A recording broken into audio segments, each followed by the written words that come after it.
بسم اللہ الرحمن الرحیم. شروع اللہ کا نام لے کر جو بڑا مہربان نہایت رحم والا ہے.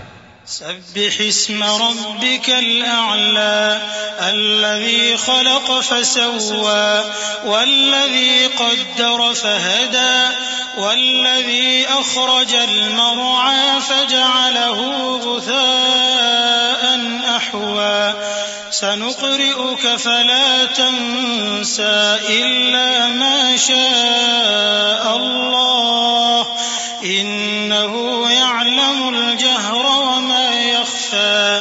اے پیغمبر صلی اللہ علیہ وآلہ وسلم، اپنے پروردگار عالی شان کے نام کی تسبیح کرو، جس نے انسان کو بنایا پھر اس کے اعضاء کو درست کیا، اور جس نے اس کا اندازہ ٹھہرایا پھر اس کو رستہ بتایا، اور جس نے چارہ اگایا پھر اس کو سیاہ رنگ کا کوڑا کر دیا. اے نبی صلی اللہ علیہ وآلہ وسلم، ہم تمہیں پڑھا دیں گے پھر تم فراموش نہ کرو گے مگر جو اللہ چاہے.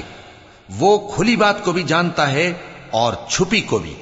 وَنُيَسِّرُكَ لِلْيُسْرَى فَذَكِّرْ إِن نَّفَعَتِ الذِّكْرَى سَيَذَّكَّرُ مَن يَخْشَىٰ وَيَتَجَنَّبُهَا الْأَشْقَى الَّذِي يَصْلَى النَّارَ الْكُبْرَى ثُمَّ لَا يَمُوتُ فِيهَا وَلَا يَحْيَىٰ قد أفلح من تزكى وذكر اسم ربه فصلى بل تؤثرون الحياة الدنيا والآخرة خير وأبقى إن هذا لفي الصحف الأولى صحف إبراهيم وموسى.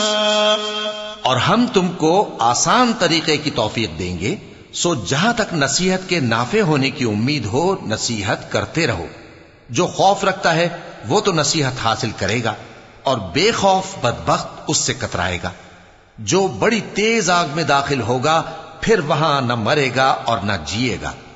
بے شک وہ مراد کو پہنچ گیا جو پاک ہوا اور اپنے پروردگار کا نام لیتا رہا اور نماز پڑھتا رہا.